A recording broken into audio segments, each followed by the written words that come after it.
नमस्कार दोस्तों, कैसे हैं आप सभी। मैं अपने YouTube चैनल सक्सेस में सब लोगों का स्वागत करता हूं। देखिए दोस्तों, आज हिंदी भाषा का सामान्य परिचय की सेकंड क्लास है। कल के लिए मैंने कल इसकी क्लास कराई थी, उसे मैंने छोड़ा था। उस क्लास से जोड़ने का प्रयास करूंगा पूरी तरह से।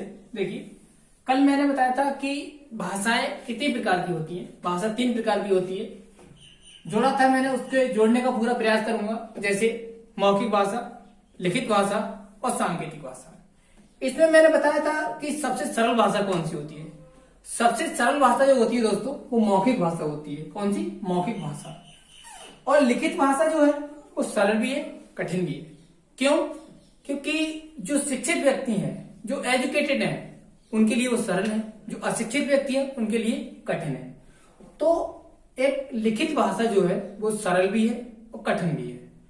लेकिन अगर सबसे सरल भाषा से आपसे पूछी जाए कि सरल भाषा कौन सी है, तो आप मौखिक का टिक करेंगे। मौखिक भाषा सरल भाषा है। लेकिन कभी कभी क्वेश्चन पूछता है कि सबसे कठिन भाषा कौन सी है। सबसे कठिन भाषा कौन सी है?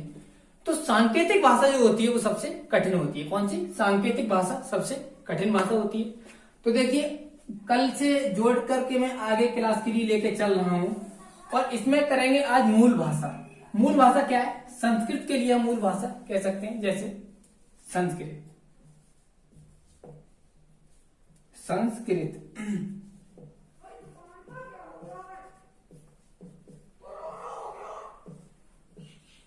मूल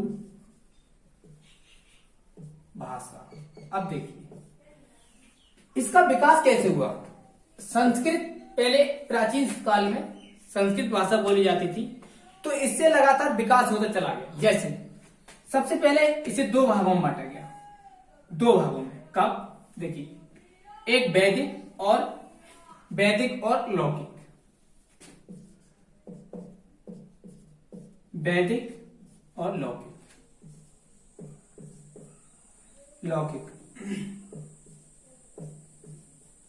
अब देखिए, अब जैसे जैसे समय व्यतीत हुआ, जैसे जैसे टाइम परिवर्तन हुआ और विकास होता गया, उसी प्रकार से भाषा का भी विकास हुआ, भाषा का भी परिवर्तन हुआ, भाषा चेंज होती चली गई। जैसे पहले क्या थी?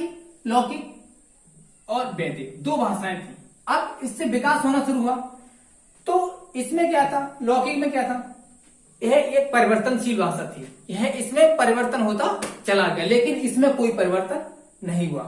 यह परिवर्तनशील है, यह हमेशा बदलती चली गई, आवश्यकता के अनुसार, समय के अनुसार और अपनी सरलता के अनुसार यह परिवर्तन होती चली गई। तो देखिए, सबसे पहले लौकिक किसमें परिवर्तन हुआ? यह पाली भाषा में परिवर्तन हुई। पाली भाषा में जैसे बौद्ध धर्म से त्रिपिटक, रामायण और महाभारत पाली भाषा में लिखा गया है। कौन सा? पाली भाषा में क्या क्या लिखा गया है?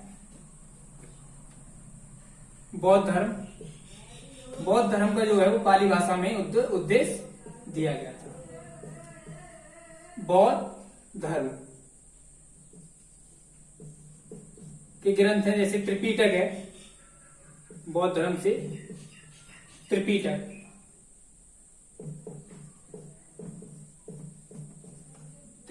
अब देखिए, अब पाली भाषा से क्या हुआ?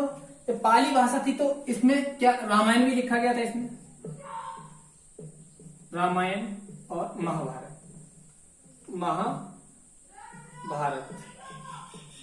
कभी कभी क्वेश्चन पूछ भी लिया जाता है कि महाभारत किस लैंग्वेज में लिखा गया है, किस भाषा में लिखा गया है, या रामायण किस भाषा में लिखा गया है। तो देखिए, अब जैसे जैसे पाली भाषा हुई, कुछ समय के व्यतीत हुआ, काल परिवर्तन हुए और समय के साथ साथ और सरलता की ओर झुकती चली गई। इसको भी, इसका परिवर्तन कब हुआ? इसके लिए फिर प्राकृतिक भाषा में परिवर्तन हुई। किसमें? प्राकृतिक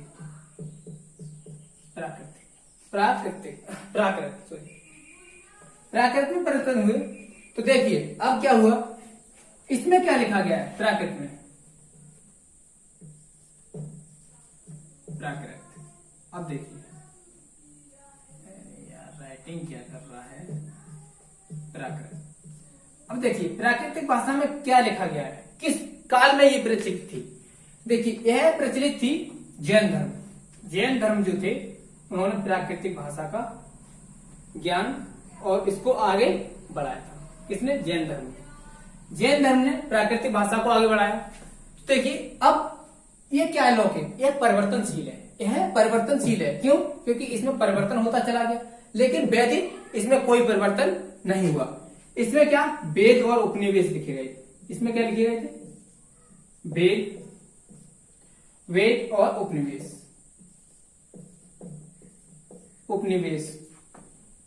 उपनिषद है, सॉरी, उपनिषद। वैदिक काल में वेद और उपनिषद, और लौकिक में पाली, प्राकृतिक, फिर अब और चेंज होती चली गई किसमें? अपभ्रंश। तो यह क्या है? एक परिवर्तनशील है। यह क्या है? एक परिवर्तनशील है, लेकिन यह इसमें कोई परिवर्तन नहीं हुआ। तो देखिए इसमें क्या हुआ आगे चल के? अपभ्रंश में चेंज हुआ। अपभ्रंश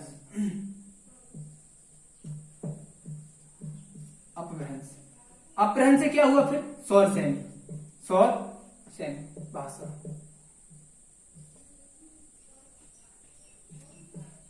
सौर सैनी अपभ्रंश। सौर सैनी अपभ्रंश। तो इससे क्या मिला? अब देखिए दोस्तों, इससे क्या मिला? इससे हमको ये ज्ञात होता है कि संस्कृत जो थी मूल भाषा थी, यह दो भागों में बांटा, वैदिक और लौकिक। वैदिक भाषा थी, उसमें वेद और उपनिषद लिखा गया। फिर लौकिक भाषा थी, यह परिवर्तनशील होती चली गई आवश्यकता के अनुसार, समय के अनुसार। जैसे जैसे क्षेत्र का बढ़ता गया, जैसे जैसे काल और समय परिवर्तन हुए, उसी प्रकार यह भाषा परिवर्तन होती चली गई। पाली भाषा में बौद्ध धर्म आए थे, उन्होंने पाली भाषा में अपना वर्णन किया। फिर इसके बाद प्राकृतिक जैन धर्म का विकास हुआ, तो उन्होंने अपनी प्राकृतिक भाषा का आगे बढ़ाया और इसका विकास करा। इसके बाद अपभ्रंश। अब कौन सी है? प्राकृतिक, सौर सैनी, अपभ्रंश। मतलब कि अब यदि प्रेजेंट में बात करी जाए तो अपभ्रंश, सौर सैनी भाषा का ज्यादा उद्देश्य, क्योंकि ये प्राकृतिक लौकिक जो भाषा है वह हमेशा सरल की ओर चलती है। किसकी? सरल की ओर चलती है। तो देखिए यहां तक आराम से आप समझ सकते हैं। यदि स्क्रीनशॉट लेना चाहे स्क्रीनशॉट ले लीजिए, और इसके बाद रख करता हूं, आगे चलेंगे। फिर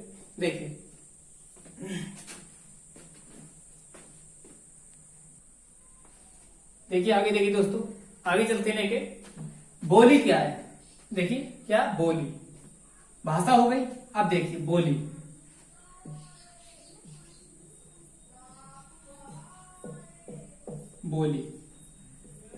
अब देखिए बोली क्या है कि भाषा ही एक हमारी बोली है। जिस भाषा में बोलते हैं वह एक बोली के लिए। अब देखिए भाषा बहुत ही बारीकी से समझना है, बस साथ बने रहिए और चैनल को सब्सक्राइब करें, शेयर करें और इस परिवार को आगे के लिए बढ़ाते रहिए। और मैं आपके लिए बहुत ही अच्छी तरीके से क्लास कराता रहूंगा, आपके साथ दूंगा। देखिए भाषा क्या है? भाषा एक व्यापक क्षेत्र है। व्यापक क्षेत्र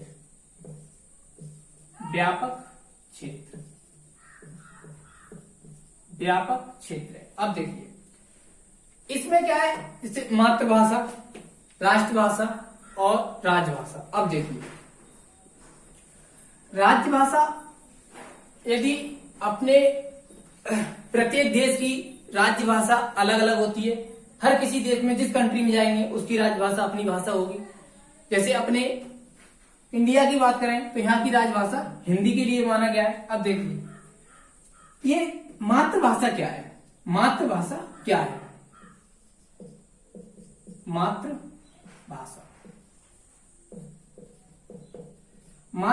है क्या और ये कहां से आती है? देखिए मातृभाषा क्या है? अब देखिए मातृभाषा वह भाषा होती है दोस्तों जो अपने माँ, परिवार, समाज और अपने आस पड़ोस से सीखी जाती है, वह एक मातृभाषा कहलाती है।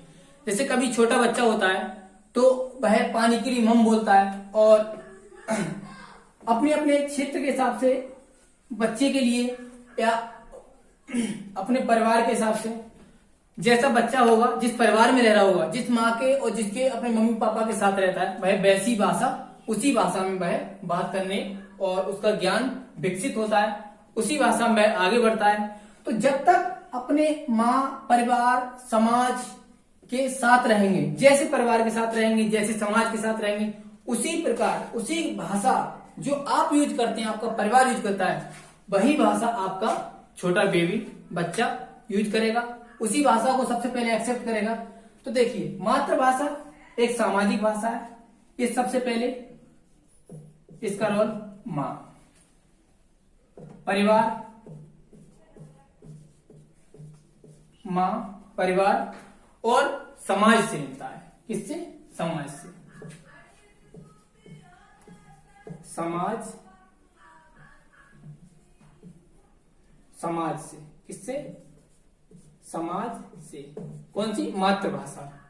मां, परिवार और समाज से इसको मातृभाषा के लिए जो हमारे माँ बाप बोलते हैं या हमारे परिवार में बोली जाती है या हमारे बड़े बहन भाई या आस पड़ोस के सब लोग बोलते हैं, उसे ही हम मातृभाषा कहते हैं। जिस क्षेत्र में रहते हैं, जिस कोई भी कंट्री हो, चाहे अपना देश है चाहे कोई दूसरा देश हो, उस देश में जो सबसे ज्यादा अधिक संख्या में बोली जाने वाली भाषा क्या होगी? मातृभाषा होगी। तो देखिए आगे चलते हैं कि राष्ट्रभाषा क्या है। क्या? राष्ट्रभाषा।